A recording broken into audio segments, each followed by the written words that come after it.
तो जय श्री राम भाइयों। तो मैं एडा के कुछ इंपॉर्टेंट टॉपिक्स बता रहा हूँ। आप इतना कर लोगे या थोड़ा बहुत थ्योरी कर लोगे, आपको एडा आराम से क्रॉस हो जाएगी। वैसे भी बहुत इजी सिलेबस है। एडा का फुल फॉर्म आपको पता ही होगा, एनालिसिस डिजाइनिंग एंड एल्गोरिदम।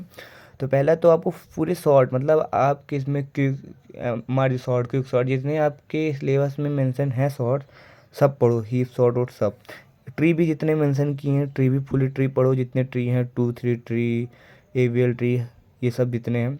और ये एल्गोरिदम आप अच्छे से कर लो। Fluid reversal method, backtracking concept जितने भी हैं, 8 क्यूज में हैं, ट्रीज में भी हैं, ये अच्छे से करो। मैं इसमें इसके अंदर ज़्यादा मेंशन नहीं किया, जितना आप इसमें सिलेबस में है आप अपने अकॉर्डिंग करो।